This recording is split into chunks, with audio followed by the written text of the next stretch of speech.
화엄사 교구장 스님과 오늘의 법사 스님께서 입장하고 계십니다. 큰 박수 부탁드리겠습니다.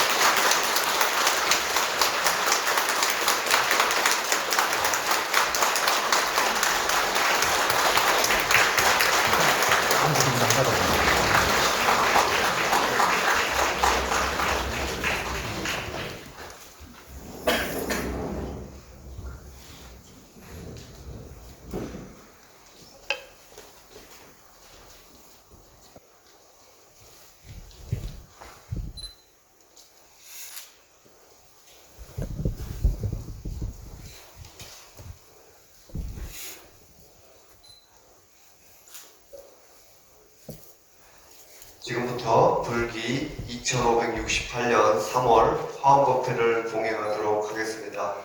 사부대중께서는 부처님을 향해 합장해 주시기 바랍니다.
위촉장 화엄 제2024-0185 성명 김흰호 상기인을 화엄사 홍보기획위원회 홍보위원으로 2024년 3월 2일부터 2025년 5월 31일까지 위촉합니다.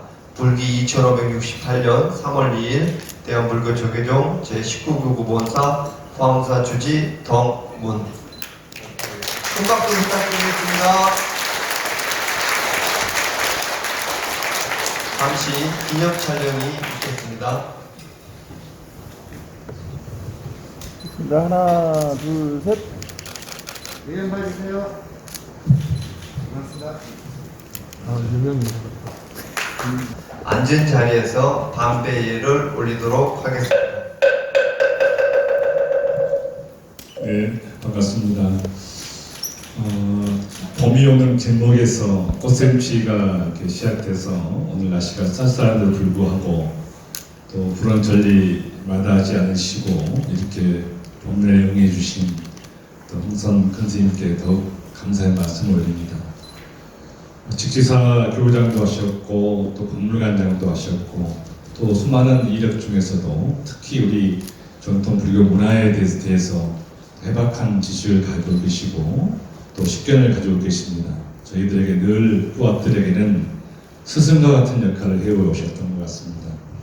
오늘 큰 스님의 귀한 법문을 잘 들으시고 또 봄이 오는 길목에서 곧 있으면 화사한 홍매화 꽃이 피고 온 삼천 산야가 다 벚꽃으로 물드는 계절이 시작됐습니다. 봄에 맞이해서 훈훈한 마음으로 또 큰 스님의 법문을 잘 들으시길 부탁을 드리겠습니다. 그리고 오늘 우리 용화사 합창단하고 화엄사 한사사 합창단 경쟁하듯이 이렇게 했습니다만 이 연합합회이기 때문에 이왕에 법문으로 들으러 오신 김에 부처님들의 고향 올리고 많은 데 음성에 올리는 모습이 또 봄꽃을 상징하는 노래에서 더욱 의미가 있었던 것 같습니다. 고생하셨고 고맙습니다. 출가를 하셨고 해인사 광원을 졸업 후 서울대학교 동양사학과를 졸업하셨으며 대한불교 조계종 제8교구 직시사 주지를 역임하셨고 문화재청 문화재위원회 동산문화재본과위원이시고 제2대 불교중앙박물관 관장, 직지사 송보박물관 관장, 김용사 주지 등등을 역임하시고 현재 남원 지리산 실상사 약수암에 주석 중이십니다. 이상으로 홍성 큰 스님의 양력을 마치고 지금부터 법을 청하도록 하겠습니다. 국장 스님들께서는 오늘의 법사이신 흥성 큰 스님을 법상으로 모셔주시기 바랍니다. 그리고 사부대주께서는 모두 자리에서 일어나 주시기 바랍니다.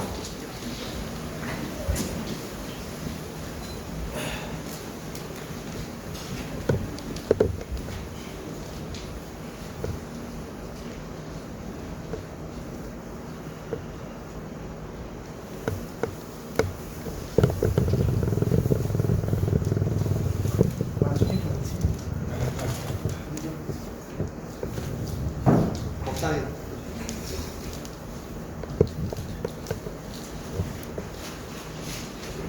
법을 청하는 청법가를 준비된 음성에 맞추어 다 함께 봉독하겠습니다.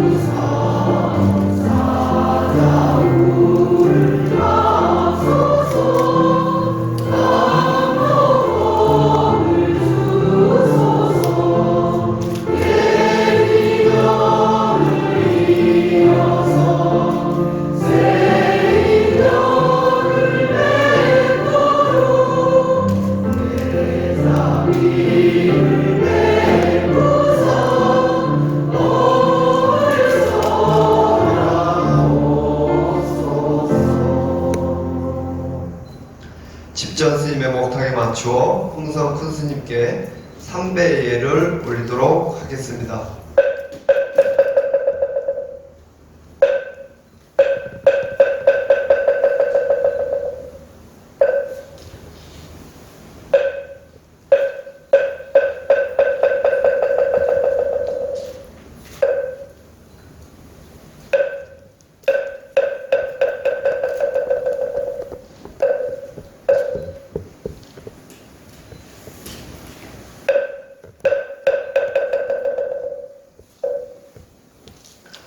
자리에 앉아주시기 바랍니다.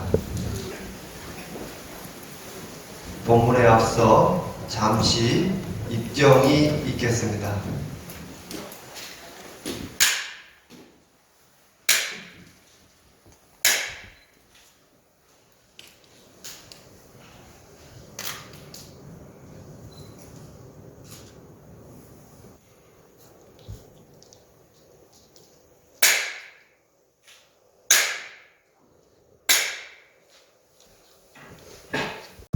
여러분들 제 얘기 잘 들립니까? 제일 뒤에 분 잘 들으시면 손 들어보세요.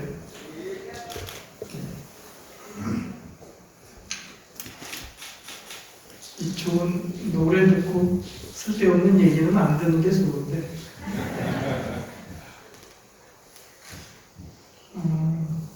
또 저는 이렇게 법상에 앉아서 이야기하는 것보다는 가까이서 사람들을 감히 형식으로 만나는 것을 좋아하고 그런 데 익숙합니다. 근데 이 화원사에서 와서 이야기를 좀 해달라고 그래서 망설이다가 대답은 했는데 무슨 이야기를 할까 하다가 사실은 제가 저 나름대로 불교에 대해서 좀 정리해서 가지고 있는 생각이 있어서 저는 그게 굉장히 중요하다고 생각하고 그런 말씀을 드릴 수도 있겠다라고 생각을 했는데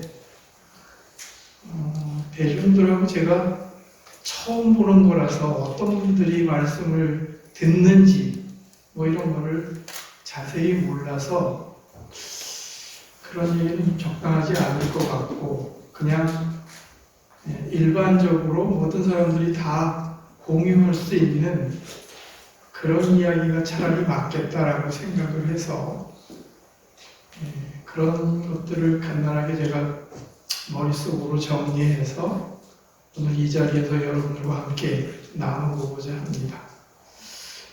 오늘 여러분들께 드리고자 하는 전체 내용을 제목으로 간단하게 줄이면 말과 칼이라고 하는 제목으로 말씀을 좀 드려보겠습니다. 한 3, 40분 정도 얘기하면 된다고 그랬는데 저 뒤에 시계가 있으니까 제가 보아가면서 적당히 좀 시간을 맞춰보도록 하겠습니다. 말과 칼 그랬습니다. 말이라는 게 뭘까요? 그 말이라는 말을 우리가 조금 고상하게 한자용어로 하면 이제 언어 이런 말로 쓰죠. 그런 걸 사전적으로 풀어보면 자기 자신의 생각이나 감정, 의사 이런 것들을 밖으로 표현해서 남과 소통하고자 할 때 내는 소리 또는 문자 뭐 이렇게 이제 정리를 할 수가 있겠죠. 근데 말이라 그러면 사실은 거기서도 우리의 목을 통해서 나가는 그런 소리죠. 그것도 조금 정리해 보면 그래서 자기의 생각이나 의사를 표현하여 남과 소통하기 위해서 내는 소리. 근데 그 소리라고 하는 거는 일정한 약속 속에서 나오는 거죠. 아무 소리나 하면은 말이 되는 건 아니잖아요. 그죠? 그러니까 사회적으로 약속되어 있는 소리를 자신의 목을 통해서 낼 때 그걸 우리가 말이라고 얘기를 하죠. 다 알죠. 근데 말이라는 거는 이해하겠는데 칼이라는 거 이게 서로 좀 상반될 것 같아요. 보면 얼핏 생각하면. 근데 이게 비슷하기도 하고 다르기도 하고 그렇습니다. 당장 말만 봐도 똑같이 한 글자씩 되어 있어요. 그리고 첫소리, 말의 미음과 칼의 키읔 요것만 다를 뿐이지 나머지는 다 같습니다. 그죠? 그래서 글자도 한 글자에 비슷할 것도 같기도 한데 굉장히 상반되기도 하고 흡사하기도 하고 그렇습니다. 특히 칼의 경우는 절집, 불교 서로 연결이 잘 안 될 것 같아요. 어울리지 않을 것 같아요. 그죠? 저래서 웬 칼? 칼은 무기 아니야? 사람을 해치는 거 아닐까? 뭐 이런 생각을 하기 쉽지 않아요. 그런데 사실은 절치관이 칼과 굉장히 관계가 깊습니다. 혹시 화엄사에 신검당이라는 건물이 있나요? 없습니까? 공장 안에 있습니다. 네. 절에 혹시 여러분들 가서 신검당이라는 건물을 보시는 경우가 많을 거예요. 아까 여기 뭐 제 이력을 얘기하면서 해인사 강원을 졸업했다고 그러는데 해인사에도 가면 큰 법당이 대적광전이 있잖아요. 그 아래 건물이 좌우로 2개가 있거든요. 그리고 그 앞에 누각이 있어요. 이렇게 금당, 법당이죠. 그 다음에 누각, 그 다음에 그 사이에 좌우로 있는 건물 2채. 요게 우리나라 절을 구성하는 가장 기본 중심 공간이에요. 그래서 그런 공간을 보고 학자들은 사동 중정형 가람 또는 산지 중정형 가람 이렇게 부르고 있습니다.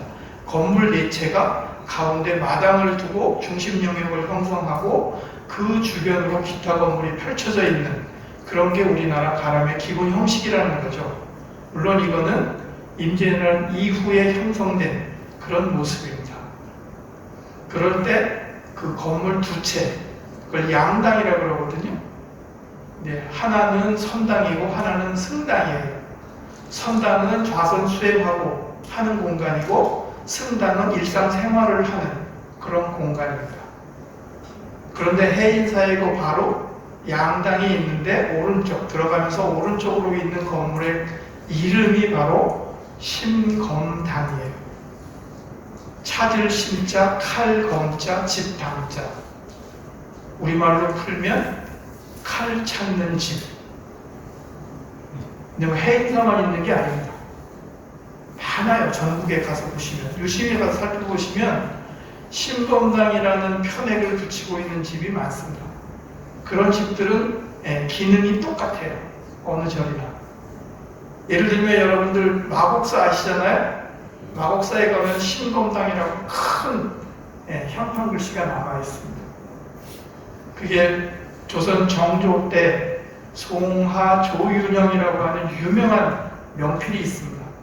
정조 임금이 굉장히 좋아했던 그 서법가인데 그분이 큰 글씨로 쓴 편액이 아직도 전해지고 있습니다. 똑같아요. 심, 찾을 심, 검, 칼, 검, 당, 집, 당, 심, 검, 당, 칼 찾는 집, 그런 뜻입니다. 절에서 왜 칼을 찾아? 절에서 찾는 칼은 우리가 쓰는 부엌에서 음식 만들 때 쓰는 칼도 아니고 사람을 해치는 칼도 아니고 보통 칼과는 완전히 다른 칼입니다. 무슨 칼일까? 그거를 반야검이라고 얘기를 합니다. 반야검. 반야라는 건 다 아시잖아요. 지혜란 뜻이죠. 그죠? 지혜의 칼. 그래서 신검당이라고 하는 데서 스님들이 칼을 찾는다 하는데 그때 찾는 칼은 바로 반야검을 가리키는 겁니다. 지혜의 칼을 찾는다 그런 뜻입니다. 근데 이 칼이라고 하는 게 얼마나 날카로우냐? 어마어마하게 날카롭습니다. 그래서 그 날카로움을 어떻게 표현하느냐? 취모리라고 표현합니다. 취자는 불 취자예요. 입으로 훅 분다 하는 그런 취. 모는 털 모자입니다. 여러분 저 양털 뭐 이런 거 아시잖아요. 그런 털. 리는 날카로울 리자예요. 이익할 때 쓰는 이자입니다. 그게 이익이 된다라는 뜻도 되지만 날카롭다라는 뜻도 가지고 있어요. 그래서 이 취모리라고 하는 세 글자는 뭘 뜻하는 것이냐? 칼날 위에 털을 올려놓고 입으로 훅 불면 그냥 끊어진 그럴 정도로 날카로운 칼이라는 뜻이에요. 반야검은 그렇게 날카롭다라는 것입니다. 칼날 위에 털을 한올 올려놓고 입으로 훅 불면 끊어질 만큼 날카로운 칼. 반야검이죠. 그럼 이 반야검으로 무엇을 할까?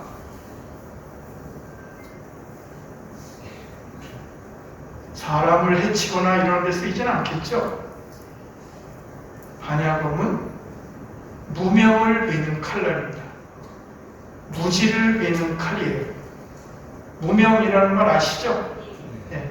무명을 뒤집어서 역전시키면 명이 됩니다. 그러면 지혜가 돼요. 그죠? 우리가 뭐 무명을 밝히고 이런 말 쓰잖아요. 무지죠. 그 무지의 상태를 뒤집어 엎어서 지혜의 상태로 바꾸는 것이 무명에서 명으로 가는 것입니다. 반야검은 바로 그 무명을 베는 칼입니다. 무지, 우리를 덮고 있는 어두움을 잘라버리는 그런 칼이 바로 반야검이에요. 따라서 반야검은 사람을 해치는 칼이 아니라 사람을 살리는 칼입니다. 살인검이 아니라 활인검입니다. 살인 다 아시잖아요. 그죠? 사람을 죽이는 칼이 아니라 활인, 사람을 살리는 칼. 그게 바로 반야검입니다.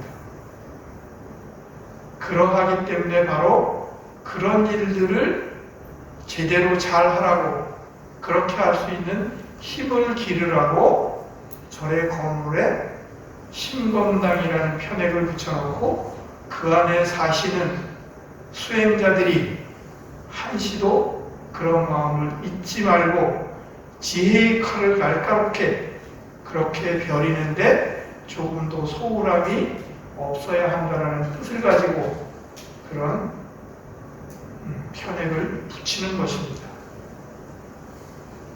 칼이라는 게 그렇잖아요. 여러분들 칼은 이게 가치 중립적인 사물이에요. 어떻게 쓰느냐에 따라서 완전히 달라져요. 의사가 그 칼을 잡으면 사람을 살리는 활인검이 되지만 강도가 그 칼을 쥐게 되면 사람을 해치는, 사람을 죽이기도 하는 그런 도구가 됩니다. 칼 자체에는 아무런 가치를 판단하는 그런 기준이 담겨 있지 않아요. 그것을 결정하는 것은 그것을 사용하는 사람에 따라서 달라지는 거죠. 그래서 똑같은 칼이지만 어떤 사람이 쓰느냐에 따라서 활인검이 되기도 하고 살인검이 되기도 하는 겁니다. 그러니까 우리는 칼 자체를 탓할 수는 없는 거죠. 그죠? 어떻게 그것을 쓸 것이냐 하는 것이 우리들에게 이제 문제로 주어지는 거죠. 그것은 바로 우리들이 결정하는 것이지 누구도 그것을 결정하지 않습니다. 자, 칼의 경우가 그런데 그래서 절취관에는 지혜의 칼을 올바로 날카롭게 그렇게 잘 배려서 무지를 끊고 어둠을 끊어버리고 지혜의 세계로 나아가라고 신검당이라는 이름을 붙여서 우리들에게 가르침을 제시하고 있습니다. 말은 어떨까요?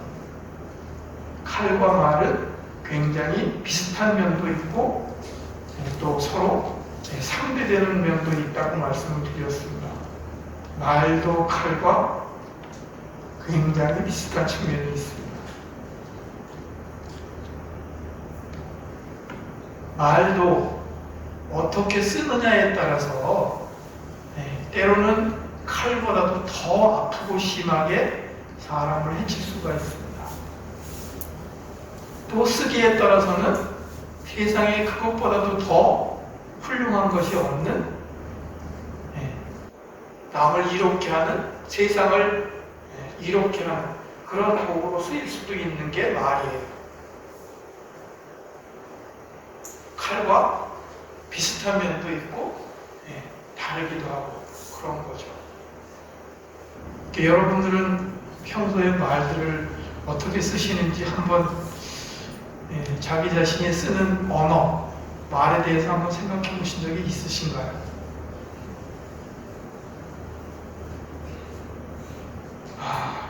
제가 수십 년이 지났는데도 잊혀지지 않는 이 말과 관련된 그런 저 자신의 경험을 아주 아프게 간직하고 있는 게 있습니다. 그 여러분께 한번 말씀을 드려보겠어요. 아까 제 이력을 얘기하면서 나왔던 해인사 강원 시절의 이야기입니다. 40년도 더 된 얘기네요. 제가 1979년도 말부터 1983년까지 해인사에서 살았거든요. 강원의 학인으로 생활을 했습니다. 그때는 출가해서 이미 몇 년이 지난 뒤에요.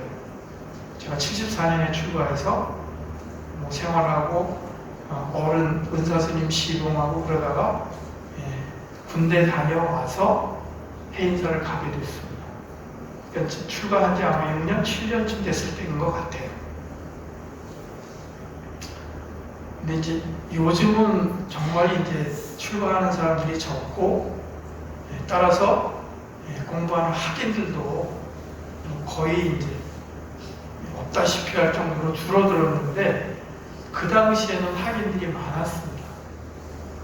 4년제 그 강원 승가대학을 다니는 동안에 당시에 해인사에는 한 학년에 20명이 늘 넘었어요. 그러니까 4학년 전체 합치면 100명 이쪽 저쪽 그런 정도의 숫자였거든요. 근데 저는 이제 군대를 갔다 왔잖아요. 근데 강원에 들어갔는데 그 학년 구분이 굉장히 엄격하고 선배 후배 간의 그 규율이라 그럴까요? 그런 것들이 제가 볼 때는 좀 이해가 안 됐습니다. 어떤 측면에서는 군대보다도 더 까다롭고 상급 학년이 하급 학년을 대하는 게 이건 좀 부당하다 싶은 것들이 너무 많았어요. 이게 출가 수행자인데 이게 군대도 아니고 이와 같은 방법으로 하는 게 옳은가? 그런 생각을 많이 했거든요. 예를 들면 저는 이미 그때 출가해가지고 6, 7년이 지난 뒤에 갔는데 해인사에서 방금 소개한 사람들은 저보다도 출가한 거는 한참 늦지만 학년이 높으면 그 사람의 하급생인 거예요. 그래가지고 뭐 그분들이 요구하는 거 이런 것들을 정당하지 않음에도 불구하고 듣지 않으면 온갖 경책이 쏟아져서 말할 수 없는 뭐 그런 일들이 막 벌어져요.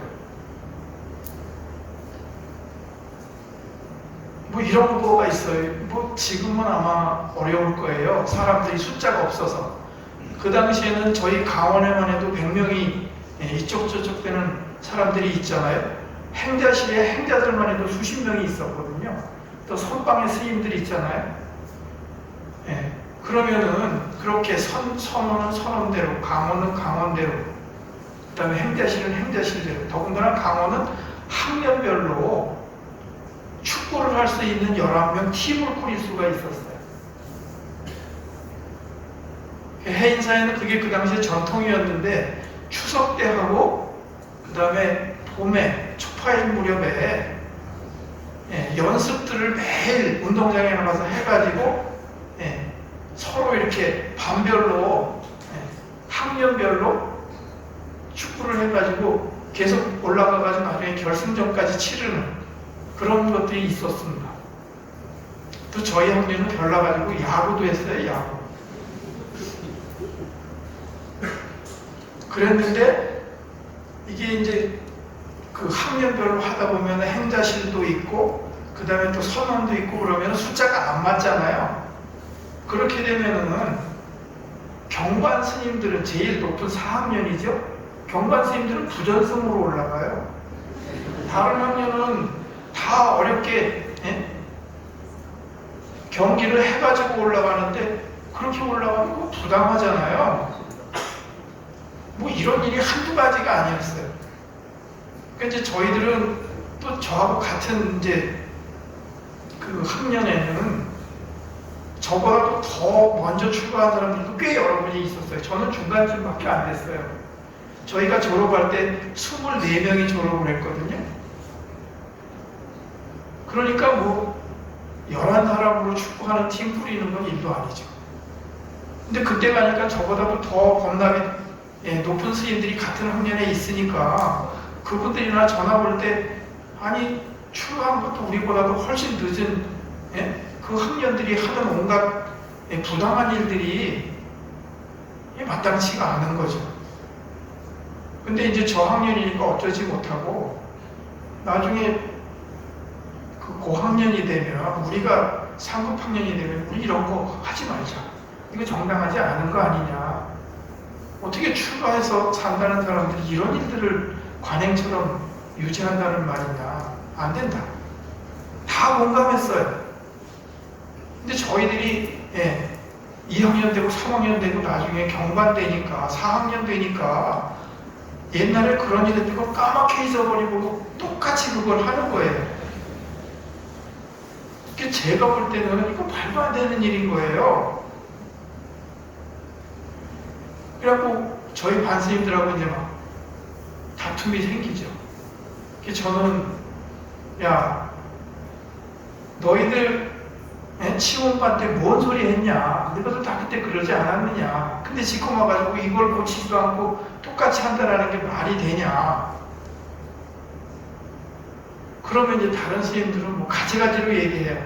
아, 스님 좀 대충 넘어가자 뭐 이러는 사람. 그리고 안 그러면 또 뭐 말도 안 되는 이야기를 끌어붙여가지고 정당성을 막 만들어내려고 애쓰는 스님들도 있고 여러 부류로 막 갈라져요. 근데 이게 하나의 예지만 그런 일들이 수도 없이 많았어요. 좀 더 여러분들 들으면은 그런 일까지 다 있어? 그런 사례 하나를 더 하나 말씀드려보겠습니다. 해인사에는 지금도 그런지 모르지만 해인사에는 강원이 그 당시에 워낙 컸기 때문에 1년 동안 운영하려고 그러면 돈이 많이 들어가잖아요. 근데 그거를 사중에서 절에서 일일이 다 대주기가 번거롭고 그러니까 아예 강원 운영하는 자금을 요거를 이용해서 만들어서 써라라고 배정해 준 게 있습니다. 그게 뭐냐 하면 여러분들 해인사 가면 장경각 있잖아요. 그 장경 판전 거기 가면 옛날에는 장경각 안내를 하는 스님들이 있었습니다. 안내 소임이 따로 나왔어요. 그게 강원에서 소임이 나가는 겁니다.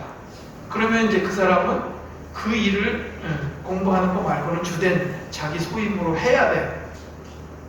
제가 해인사 갔을 때 큰 방에 들어가기 전에 제일 처음에 한 석 달 동안 장경각 안내를 했습니다. 그러면서 저는 처음에 장경각 안내를 하라길래 여기 해인사에 오시는 분들한테 장경각에 있는 대장경이 어떤 것이고 어떤 의미가 있고 왜 중요하고 뭐 이런 것들을 잘 안내해 드리면 제 소임을 다 하는 건 줄 알았어요. 그런데 보니까 다라니를 팔아야 된다는 거예요. 탑다라니 아시죠? 탑 모양으로 돼 있는 게 금강경이 다 쓰여져 있잖아요. 그게 이렇게 봉투에 담겨져 있는데 그거를 팔아야 된다는 거예요. 전 처음에 그 얘기를 듣고 도저히 납득이 안 됐어요. 아니 탑다라니 이게 과연 불교 내가 알고 있는 부처님 가르침하고 이게 같이 맞나? 제 생각에는 안 맞는 것 같았거든요. 저는 어떻게 느꼈냐 하면 아니 서양에서 종교혁명이 일어난 한 단초 원인이 된 것 중에 하나가 바로 면죄부를 판 거 아니었어요? 근데 이게 면죄부하고 얼마나 다르지? 제가 느끼기에는 별로 달라 보이지 않았거든요. 그래서 속으로는 도저히 납득이 안 되는데 이걸 소임으로 그거를 해야 된다는 거예요.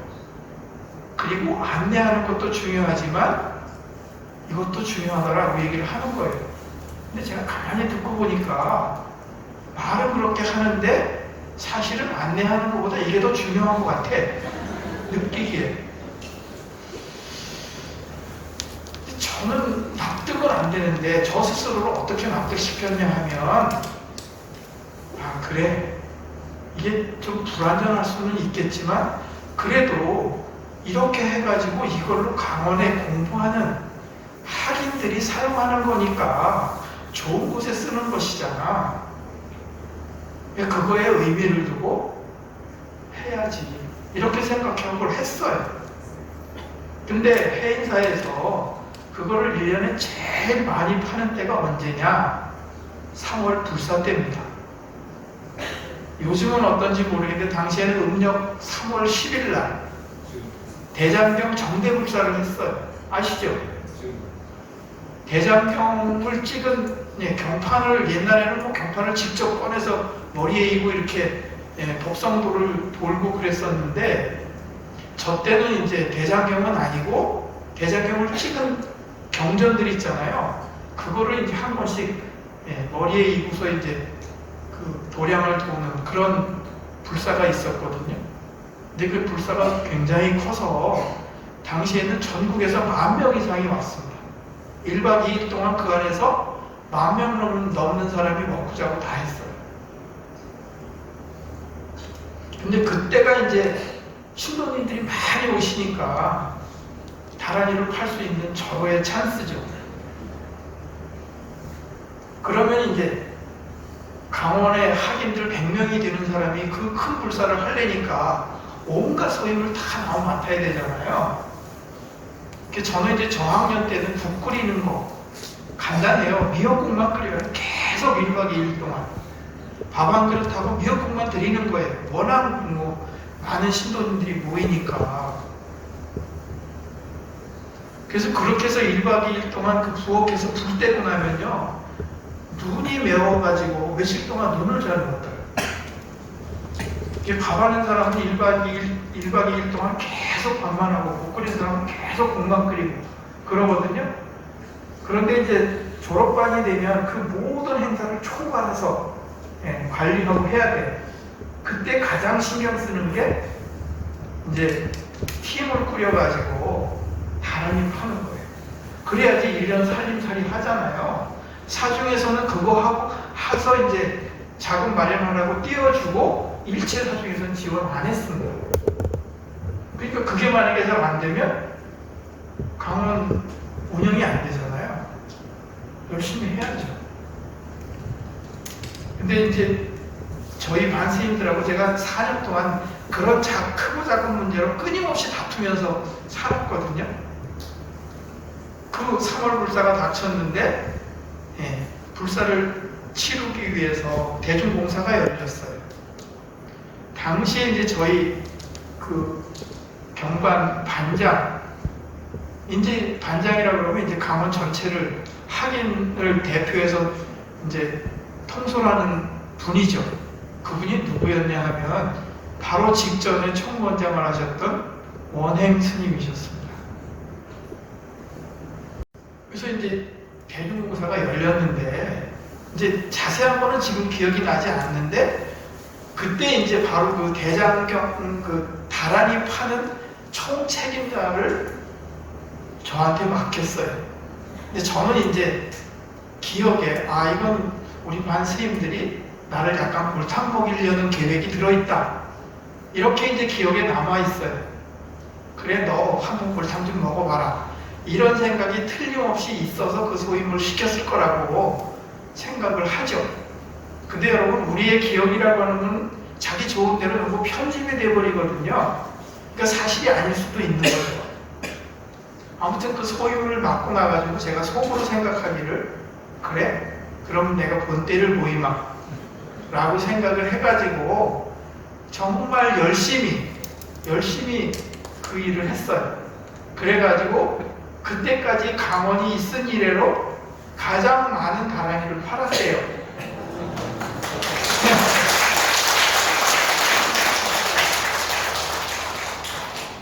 근데 이제 저는 그런 생각을 늘 품고 있었잖아요. 이게 조금 문제가 있다고 할지라도 그래도 강원 학인들, 수행자들이 공부하는 데 쓰는 돈이니까 그나마 좀 변명을 할 수가 있겠다. 나 자신이 스스로 위안 삼을 수 있겠다라는 생각을 갖고 그 일을 열심히 했어요. 근데 가을이 됐습니다. 이제 졸업 얼마 앞두고죠. 졸업여행을 가게 됐는데 졸업여행을 가기 위해서 또 대중공사가 열렸어요. 근데 스님들 말하는 분위기가 그 돈에서 일부를 꺼내서 졸업여행비로 쓰겠다라는 거예요.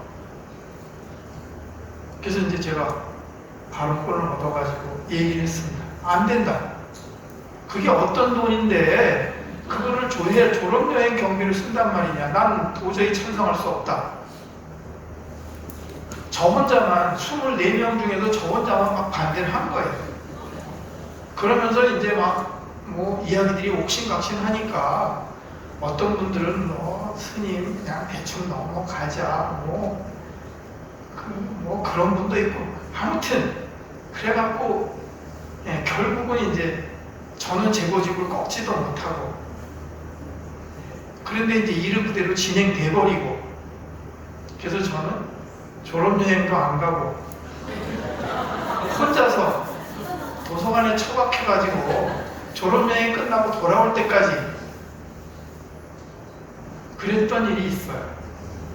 그러니까 4년 동안 같은 반의 스님들하고 그렇게 말로 부딪힐 때마다 온갖 그런 말들이 막 오고 가고 한 거죠. 그리고서 한 10년 이상 세월이 흘렀을 거예요. 강원을 졸업하고 다 이제 흩어져서 뭐 주지도 하고 뭐 막 그러다가 서울 상계동에 있는 한 절에서 그때 이제 같은 동기였던 스님이 거기 이제 주직을 하고 있었는데 거기서 정말 오랜만에 10년도 넘어가지고 만났어요. 24명이 졸업했는데 그때 참석했던 사람들이 15명 됐던 것 같아요. 근데 뭐 이제 즐겁게 이제 옛날 얘기하고 막 그러다가 뭐 어떻게 해서 그 얘기가 나왔는지는 모르겠는데 한 스님이 얘기를 하더라고요. 이제 저를 가리키면서 그래, 그때 네 말 다 옳았다. 네 말 다 옳았는데 사실은 그 말을 들었을 때 나는 그게 칼처럼 내 가슴에 와서 꽂혔다. 네 말은 비수처럼 그렇게 받아들여졌다 라고 얘기를 하더라고요. 그래서 그 얘기를 듣고 정말 깜짝 놀랐습니다. 엄청 충격이었어요. 한 번도 제가 그런 방향으로 생각해 본 적이 없었던 거예요. 나는 내가 옳다는 것만 생각을 했지 내 말을 듣는 상대방이 이거를 어떻게 받아들일까 그런 거는 전혀 염두에 두지 않고 내 말만 했던 거예요. 정말로 그때 그 얘기를 듣고 나가지고 엄청나게 제가 충격을 받았습니다. 그리고 또 한 2년인가 3년인가 흘렀는데 해인사에서 학인들이, 후배들이죠. 학인들이 이렇게 펴내는 교지가 있었거든요. 수다라라고 이제 제목을 갖고 있는데 거기 이제 편집진에서 저한테 원고 이제 요청을 하더라고요. 그래갖고 별로 쓸 말이 없다고 몇 번 거절을 하는데 그냥 내가 쓰고 싶은 건 아무것도 써도 되냐? 그랬더니 뭐 그래도 된다 그래요. 그래가지고 제가 그때의 그 경험을 글로 잘 정리해가지고 한번 쓴 적이 있거든요. 그러면서 이제 그렇게 생각했던 게 말이라고 하는 것이 옳다고 전부가 아니다.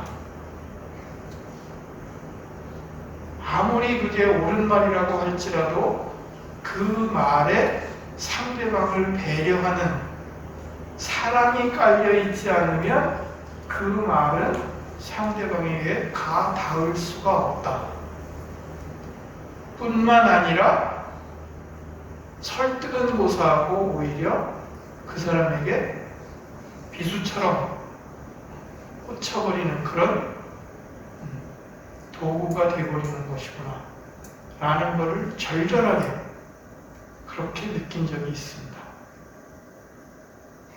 사랑이 담겨있지 않은 말, 뭐 우리가 충고한다고 상대방에 대해서 막 얘기하잖아요. 좋은 말들. 근데 그거 잘 들여다보면 사실은 상대방을 진정으로 생각하는 그런 마음이 담겨있지 않은 경우가 훨씬 더 많을지도 몰라요. 안 그럴까요?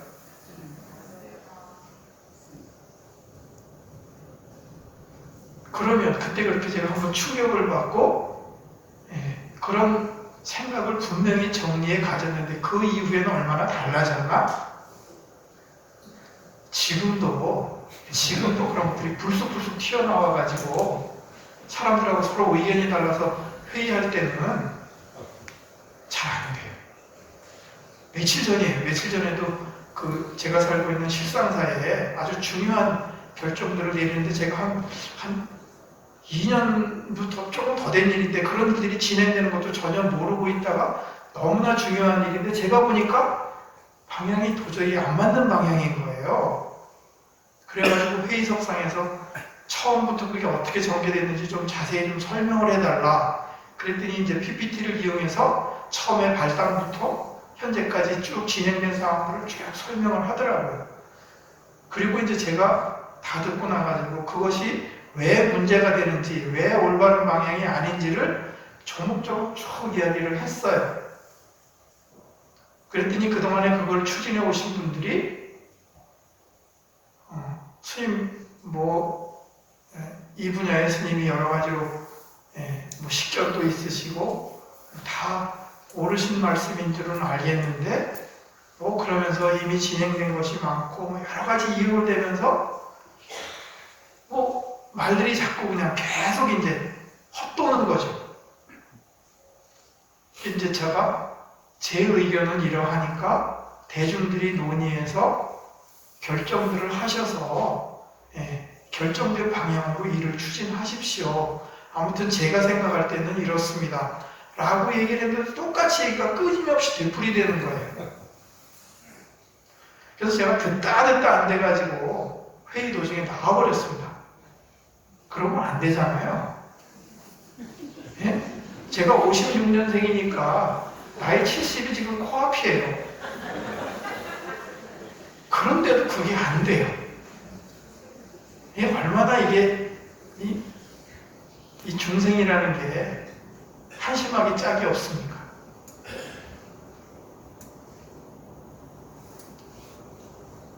우리는 그래서 알아도 끊임없이 그것을 점검하고 자기 생활 속에서, 자기 삶 속에서 그것을 실천하려고 하는 노력을 하지 않으면, 즉 늘 자각하고 깨어있지 않으면 잘 안 돼요. 말이라는 게 우리가 일상적으로 늘 쓰고 있잖아요. 참 이게 쉽지가 않은 겁니다. 반야검을 벼리는 것처럼 말을 잘 단련시키는 거, 이것도 어려워요. 그래서 말에 대해서 많은 이야기들이 있습니다. 우리 동양 쪽 얘기 한번 살펴볼까요? 공작 다 아시죠? 네, 공자가 말씀하신 것을 제자들이 정리해서 오늘날까지 전해진 책이 논어라고 하는 책이 있잖아요. 그 논어 위령공장에 보면 이런 말이 있습니다. 불이언거인, 불이인패언.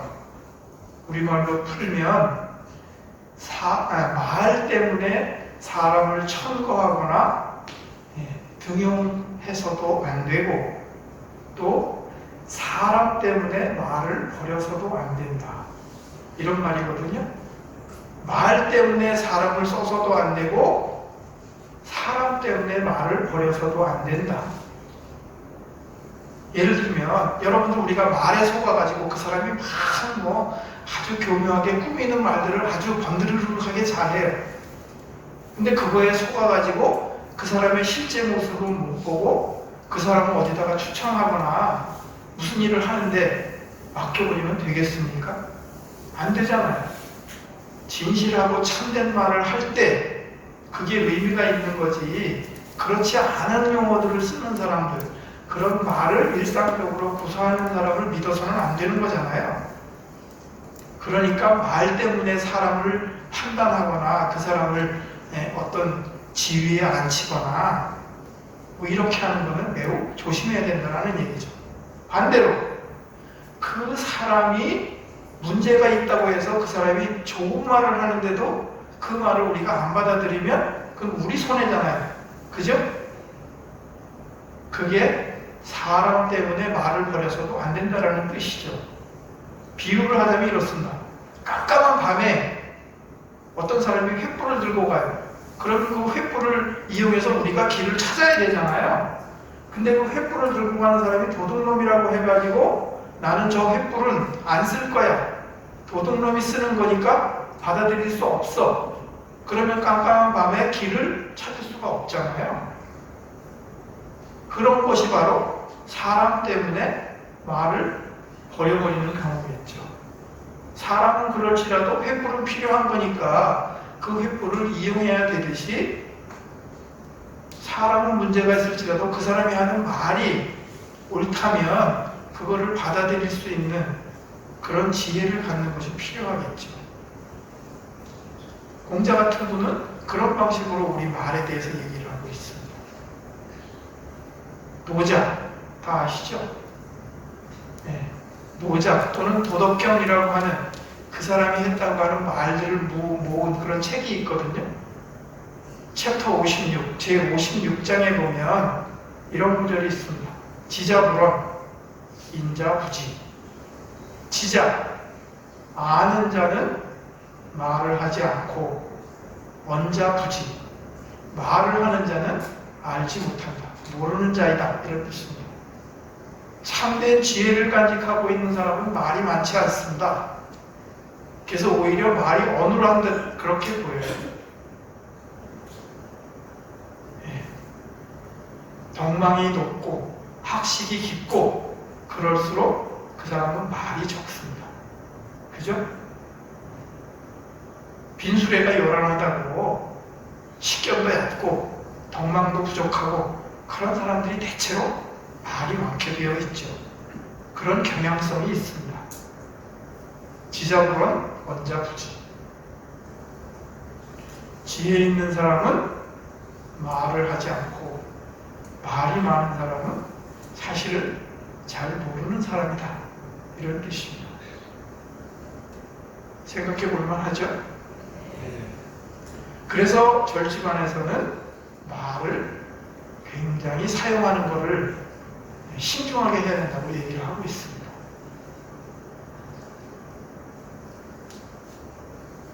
깊은 우물에서 길어올린 그런 물처럼.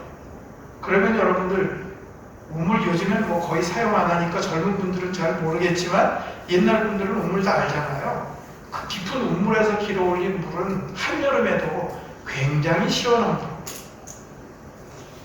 겨울에 길어올리면 따뜻하죠.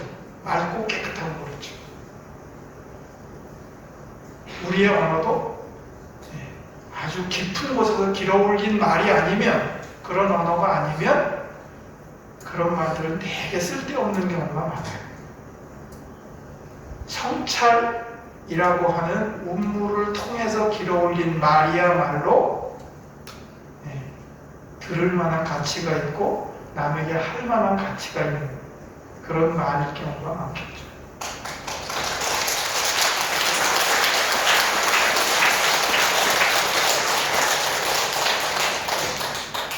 절집안에서 말이라고 하는 것은 그런 말을 얘기하는 겁니다.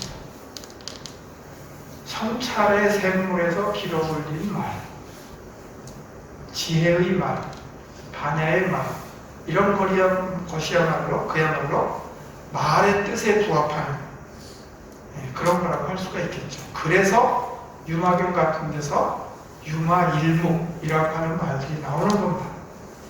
서로 진리에 대해서 얘기하잖아요. 어떤 것이 둘 이의 가르침인가, 둘 아닌 것이 어떤 것인가, 그런 것에서 토론하잖아요. 막 얘기해요. 그러다가 나중에 유마과사가 지혜가 가장 뛰어나다는 문수보살에게 당신은 생각이 어떻습니까? 당신의 견해로는 불의를 어떻게 말할 수 있습니까? 그랬더니 문수보살이 불의는 말로 할 수 있는 것이 아닙니다. 이렇게 딱 얘기하잖아요. 그러면서 문수보살이 유마과사에게 묻죠. 그러면 당신은 불의를 어떻게 설명하시겠습니까? 그랬더니 유마과사가 말을 한 게 아니라 입을 다물었다라는 거 아닙니까? 침묵으로 답했다라는 거 아니에요. 그게 바로 유마일묵이죠. 말이라고 하는 건 그렇게 침묵의 샘물에서 길어 올렸을 때야말로 말로서의 가치를 갖게 되는 거죠. 근데 우리는 참 그러기가 어렵거든요. 서양 사람들도 말에 대해서 많은 이야기를 했어요. 여러분 혹시 하이데커라고 하는 서양 철학자 이름을 들어보셨을 겁니다. 하이데커. 원래 이 사람은 독일 사람이죠. 실존주의 철학자인데 1889년생이에요. 그리고 1976년도인가 세상을 떠났으니까 꽤 오래 살았습니다. 이분은 말에 대해서 이렇게 얘기했습니다. 언어는 존재의 집이다. 언어는 존재의 집이다.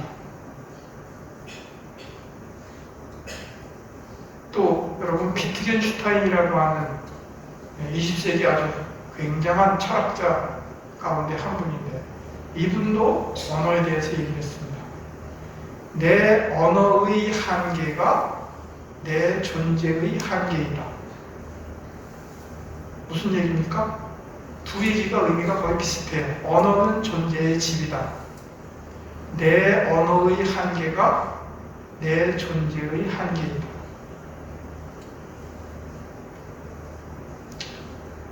우리는 말로 생각하고 말로 표현하고 그 말을 행동으로 옮기고 이런 삶을 살아가요.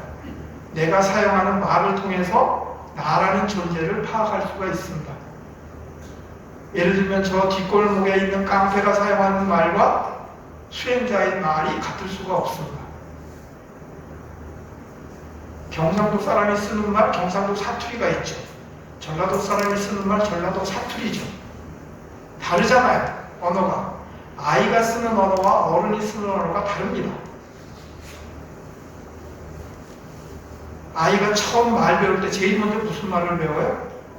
엄마, 아빠 이 말 배웁니다. 그 단계의 아이에게는 세계가 그게 다예요. 그죠? 엄마, 아빠밖에 지금 모르는데 그 아이에게 다른 세계가 인식될 리가 없습니다. 그렇잖아요. 자, 여기 조선시대에 한 사람이 있어요. 그 사람에게 컴퓨터라는 말을 우리가 한다면 그 사람이 그거를 인식할 리가 없잖아요. 언어의 한계는 인식의 한계이고 인식의 한계는 존재의 한계인 거죠. 인간뿐만 아니라 모든 존재가 다 그렇죠.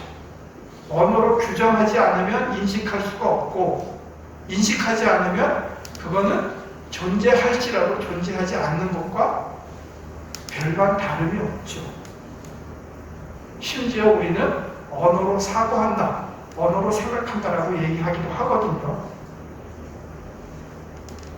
이렇게 언어는 존재의 집이다, 또는 내 언어의 한계가 내 존재의 한계이다 라고 하는 말 속에는 이 언어라고 하는 것들이 바로 우리 존재를 규정하는 핵심적인 그런 지위를 갖는다라는 것들을 이야기하고 있습니다. 이런 것들을 시인들은 시로 풀어서 또 이야기를 하고 있습니다. 언어는 존재의 집이다라고 하는 말을 아주 우리 한국인들이 제일 좋아하는 시 가운데 하나로 꼽히는 시로 풀어서 우리들에게 전해주는 분이 김춘수라고 하는 시인이에요. 아시죠? 김춘수 시인의 꽃이라고 하는 시가 있습니다. 제가 읽어드리면 제가 말씀드린 거 금방 다 이해하실 거예요. 한번 읽어보겠습니다. 꽃, 김춘수. 내가 그의 이름을 불러주기 전에는 그는 다만 하나의 몸짓에 지나지 않았다.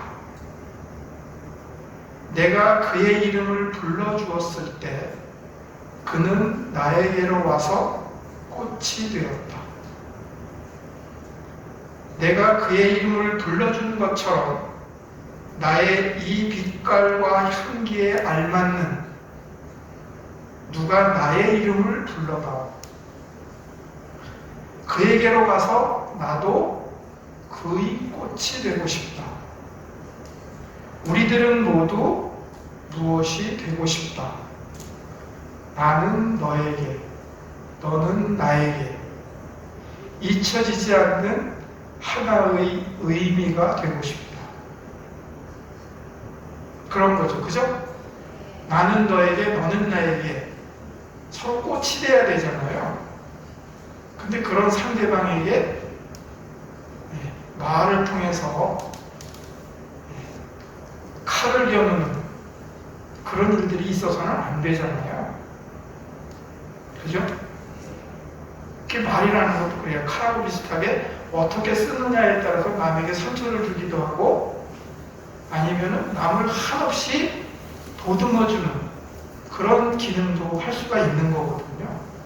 어떻게 쓰느냐 하는 거는 나에게 달려있는 것이죠. 칼이든 말이든 두 가지 다 가치 중립적인 것들입니다. 그것 자체에는 어떤 가치가 없어요. 어떻게 쓰느냐에 따라서 그것이 활인검이 되기도 하고 살인검이 되기도 하고 남을 살리는 말이 되기도 하고 남을 죽이는 말이 되기도 하는 거죠. 그것을 결정하고 실행하는 것은 우리 한 사람 한 사람입니다. 우리는 서로가 서로에게 의미 있는 그런 존재로 돼야 돼요. 그죠? 나는 너에게로 가서 꽃이 되고 너는 나에게로 와서 꽃이 되는 그런 관계로 서로 만나고 함께 살고 그런 한 사람들이 모여서 아름다운 공동체가 만들어지는 그런 일들이 우리가 사는 곳곳에서 이루어져야 되잖아요. 근데 여러분 오늘날 우리가 살고 있는 모습들 한번 보세요. 우리가 살고 있는 공동체 사회 보세요. 험한 말들, 참 듣기 거북한 말들, 이런 것들이 그야말로 난무하고 있습니다. 이럴 때 적어도 절집과 관련 있는 사람들, 불자들이라면 그런 부분들을 잘 들여다보고 당장 나부터도 나는 어떤 언어를 쓰고 있는가, 이런 부분들을 생각해보고, 언어는 존재의 집이라고 했으니까 내 언어의 한계가 내 존재의 한계라고 했으니까 언어를 통해서 나의 존재를 온전히 드러내고, 더 나아가서는 모든 사람들이 이 말이라는 것을 통해서 더 나은 세상을 만들어 나가는, 그런데 일조하는 그런 사람으로 살아야 되지 않겠습니까?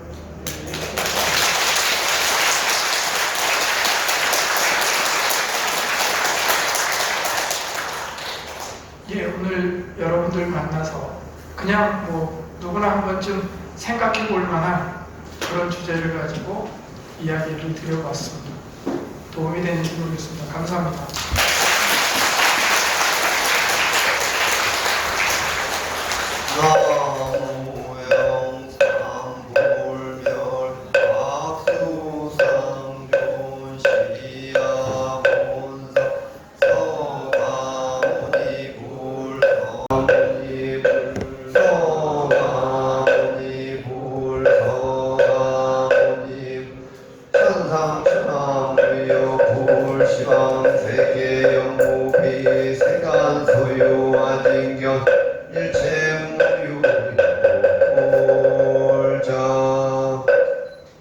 담화하신 가운데 먼 길 오셔서 오늘 화암법회에서 감로법문을 해주신 흥성 큰 스님께 다시 한번 감사의 큰 박수 부탁드리겠습니다.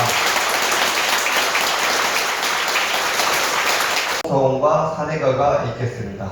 사홍 소원과 사내가는 준비된 음성에 맞춰 다 함께 봉독하겠습니다.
이상으로 불기 2568년 3월 흥성 큰스님 초청 화암법회를 모두 마치도록 하겠습니다.